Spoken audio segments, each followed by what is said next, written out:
Minu juures on Kalmer Musting, Põlva Serviti peatreener. Kõigepealt ei ole jõudnud siin veel õnnitleda. Palju õnne finaali jõudmise puhul.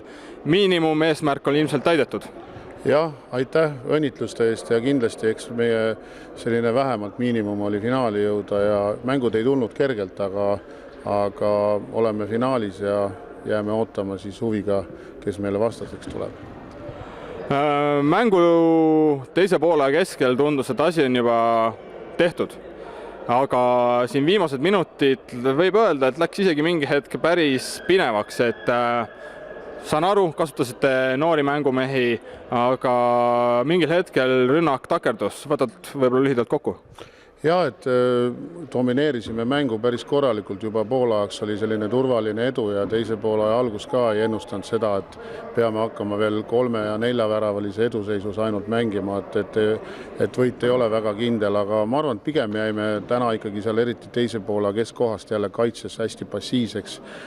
Väravaht Deniss Lookene ei olnud teisel poolajal enam sellisel tasemel. Vahetada täna teda kahjuks ei tahtnud, sest Eston Varuska oli kerges palavikus ja idee oli see, et ta seisab selle 60 minutit ära. Kahjuks ta päris lõpuni ära ei seisnud, et õnnestus punane kaart ka veel teenida.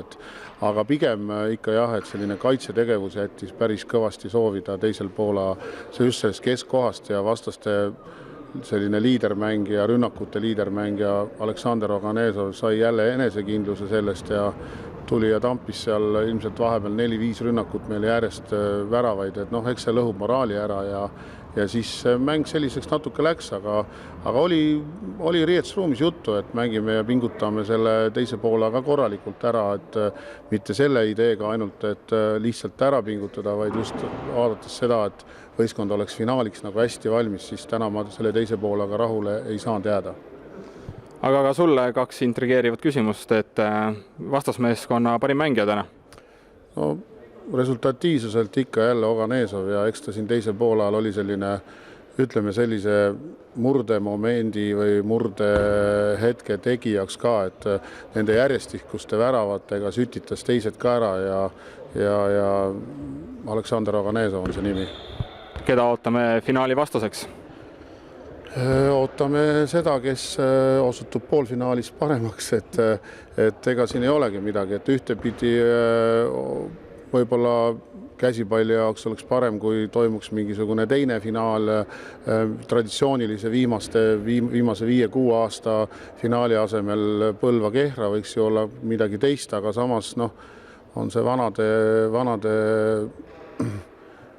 ütleme selliste tegijate finaal ka oodatud, et elame ja näeme ja vaatame, kes siis meile vastaseks tuleb. Selge, aga igatahes edu finaaliks toimub see ju 2. mail, minu mäletamist mööda, või 3. mail. 3. mai siin Põlvas Mesikäpa hallis juba läheb lahti, nii et edu selleks ja kohtume siin. Aitäh!